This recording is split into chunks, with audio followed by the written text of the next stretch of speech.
안녕하세요. 맘띵입니다. 여러분들 이제 기말고사 끝나셔가지고 이제 생활기록부 점검들은 많이 바쁘시죠?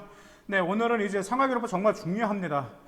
일단은 제가 한 가지 좀 말씀드리면 이제 뭐 어차피 학종이 줄어들었잖아요. 하고 정시가 늘어났지만 반면에 교과도 늘어났어요. 그러다 보니까 아이들이 난 정시 8을 할게, 학종 8을 할게, 뭐 교과로 할게 그게 아니에요. 교과와 학종 같이 준비하셔야 더구나가 뭐가 있죠? 경희대라든지 건국대 완전 교과 사라졌죠. 30%가 서류 평가 들어갔기 때문에 아무리 내신 좋다 하더라도 서류에서 떨어질 수가 있기 때문에 비교과 상하기로 정말 잘 준비하셔야 됩니다.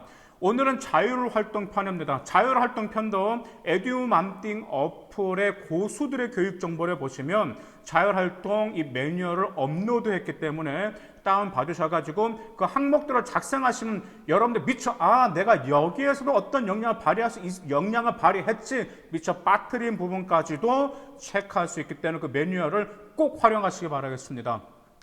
먼저 제가 매년 정말 이제 생활기록부를 정말 많이 봅니다. 이제 분석을 하고 왜 이제 또 볼 수밖에 없냐면 이제 학생들 자기소개서 첨삭하려면 생활기록부 볼 수밖에 없겠죠. 또한 면접 때도 생활기록부를 볼 수밖에 없어요. 그런데 정말 제가 가장 안타까운 생활기록부 자율활동이 이런 생활기록부입니다. 뭐 금연 캠페인 활동을 했음, 그 다음에 뭐 성범죄 경각심을 알리는 활동을 했음, 그 다음에 뭐 그게 재난 재해 중요성에 대한 활동, 대부분 이런 활동을 했다라는 건데 그 활동도 전부 다 뭐냐면 학교에서 했던 활동만 나열되는 학생들입니다. 그 활동 영양가 하나도 없어요. 여러분들이 경영학과를 가는데 그 활동과 무슨 상관이 있습니까? 여러분들이 기계공학과를 갈 건데 그 활동에 여러분들 무슨 상관이 있습니까? 자율활동의 목적은 무엇이냐? 그러니까 자율활동은 여러분이 주인공이다라는 걸 어필하셔야 되는데 왜 학교 활동을 주인공으로 어필을 하려고 하는 거죠? 자율활동의 목적이 무엇인지 아십니까? 학교가 아니라 여러분을 주인공으로 보여주게 만드는 게 바로 자율활동이란 말이에요. 잠깐만. 자, 그런데 여기에서 가장 제가 안타까웠던 게 말 그대로 뭐냐면 대부분의 자율활동은 학교가 주인공이다라는 거죠. 절대 그것은 절대 여러분들 그렇게 생활기록부인 학생들은 학종 지원하지 마세요. 그냥 교과나 정시로 지원하세요. 그리고 그렇게 작성했다 그러면 좀 바꿔달라고 여러분들 자율활동 했던 거라도 그 들어가게끔 꼭 학교에다 요구하시기 바라겠습니다. 자, 그래서 자율활동의 목적은 활동 결과에 대한 평가보다는 활동 과정에서 드러난 여러분들의 행동 특성이란 참여도라든지 활동의 실적 등을 구체적으로 기록하실 필요가 있어요. 말 그대로 자율활동은 여러분들의 전공에 관련해서 여러분들 다양한 얼마나 어떤 경험의 다양성, 여러분들 얼마나 구체적으로 했는지 그런 활동을 보여주는 거단 말이에요. 무슨 말씀인지 가시죠? 자, 그럼 자율활동에서 드러내야 될 상황은 무슨 상황들이 드러나야 될까요? 네, 자발적으로 자율적으로 나서서 일단 학교에서 기획한 활동들을 여러분들의 스스로 계획하고 실천하면서 자질과 역량, 그 다음에 특히 창의적 역량과 융합형 인재를 충분히 자율활동에서 보여줄 수가 있습니다. 여러분들 생각 요즘 대학교에서 창의적 인재 선호하잖아요. 그 다음에 통섭이라는 융합형 인재를 선호한단 말이에요. 그런데 그 모든 게 어디에서 비롯된다고요? 자율활동, 그 활동을 통해서 여러분들 충분히 보여줄 수가 있단 말이에요. 그렇기 때문에 자율활동은 무엇이 나와야 돼요? 여러분들 무슨 활동을 했는지, 무엇을 배웠는지, 그 다음에 얼마나 발전했는지, 그로 인해서 수도적으로 어떤 학업 역량까지 성장할 수 있었는지, 그런 점들을 자율활동에 드러나야 된다는 점이에요. 그런데 단지 학교 활동만 나열한다? 학교 활동 나열하는 거하고 여러분을 성장하는 거 무슨 상관이에요, 그게? 무슨 말씀인지 이해가시죠? 자, 그럼 어떤 소재들이 있을까요? 이제 학생 여러분들께서 이제 종종 많이 궁금합니다. 어떤 소재가 좋을 것인지, 무슨 소재를 써야 될지 많이 좀 어려워하는 학생들이 있습니다. 이제 소재는 대표적인 임원 활동도 있을 수도 있고요. 토론 수업도 있고, 그 다음에 자율 탐구 활동도 있고, 교내 캠프나 발표회도 있고, 교내 대회도 있습니다. 그리고 이제 강의 참석도 있어요. 강의 참석과 강의 있죠.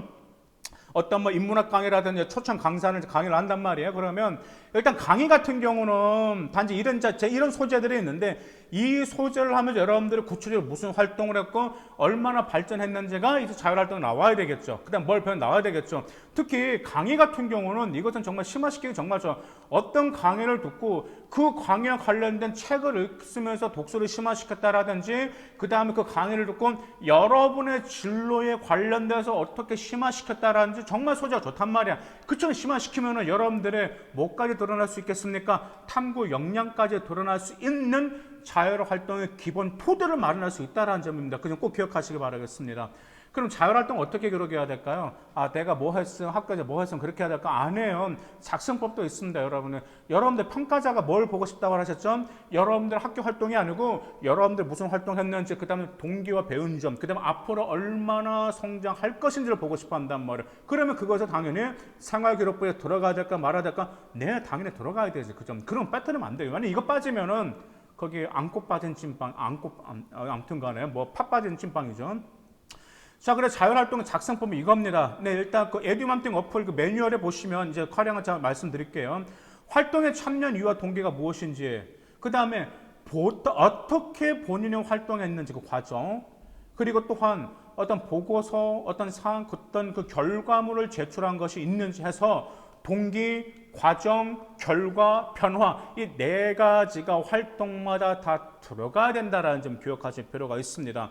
그리고 또한 이제 자율활동으로 아이들이 이제 많이 들어가는 게 있어. 뭐가 많이 들어가냐면 이제 답사 많이 가죠. 학교에서 하는 어떤 뭐 현장 답사라든지 어디 답사 활동 갔단 말이에요. 그러면 답사를 갔다 왔어요. 그러면 답사 후에 지적 호기심과 학습 의지를 끄집어내기 위해서 어떤 뿌리내리기 독서라든지 답사 보고서 작성이라든지 자 이런 점들을 활용한다면 여러분들은 단지 학교 활동으로 끝낸 거예요. 학교 활동을 통해서 이렇게 뭐 구체적으로 더 주도적으로 뭘 해나겠구나 라는 점을 어필을 할 수가 있습니다. 왜? 제가 학생들한테 물어봐요. 야, 자율활동은 내가 주도적으로 해야 돼. 그럼 생활기록부를 보니까 맨 학교 활동만 나왔다 그러면 아이들 전부 다 그러면 아니 학교 활동만 있는데 제가 자율활동을 어떻게 합니까? 어떻게 하냐고요? 그 활동 이후 여러분들 추후 활동하면 돼. 그 활동 이후 한두 개라도 최소 하나라도 여러분들의 주도적으로 어떤 면의 자율활동을 했는지 그런 보고서라든지 아니면 독서 기록이라든지 이런 점들을 심화시킬 수가 있으면 여러분들의 능력과 역량을 어필할 수 있다는 점, 그 점 기억하실 필요가 있습니다. 자, 그럼 유효사항은 무엇일까요? 이제 학교 선생님의 딱 생활기록 한번 봐라라고 딱 줬을 때 뭘 유효하셔야 되냐면 자, 이 단체 활동만 나왔는지 자, 이 점 유효하죠. 단체 활동만 나오시면 안 됩니다. 아까 말씀드렸었죠? 자율활동은 누가 주인공이에요? 여러분은 주인공이기 때문에 개인 중심으로 작성되었는지 그 점 꼭 점검하실 필요가 있습니다. 그리고 중요한 활동, 의미 있는 활동 반드시 첫 줄에 작성하시고 첫 단락에 집어넣으시기 바랄게요. 여러분들이 봤을 때 이제 의미 있는 활동이라고 아까 제가 소재 말씀드렸었잖아요. 의미 있는 활동을 종종 말하고 하면 간단합니다. 아이들 종종 그래요. 선생님, 의미 있는 활동이 뭘까요? 이 점, 근데 의미 있는 활동은 간단합니다.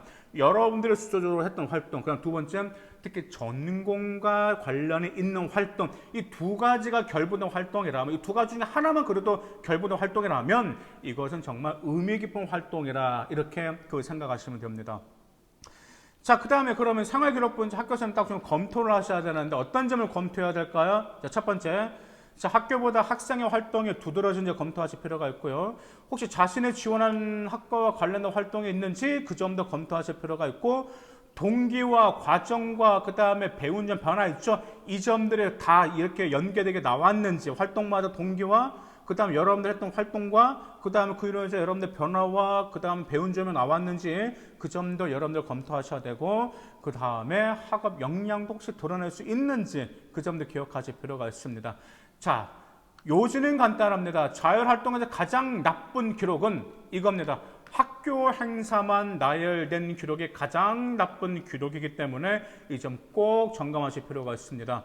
자, 자율활동 같은 경우는 창체활동의 제일 첫 번째에 나오는 단락입니다. 그렇죠. 그렇기 때문에 그만큼 창체활동은 평가자의 바로 처음으로 보는 항목이기 때문에 여러분들의 활동을 통해서 성장하는 과정, 심화시킨 과정, 여러분들의 정말 매력적인 주인공이다라는 점, 그 점 꼭 어필하시길 바라겠습니다. 감사합니다.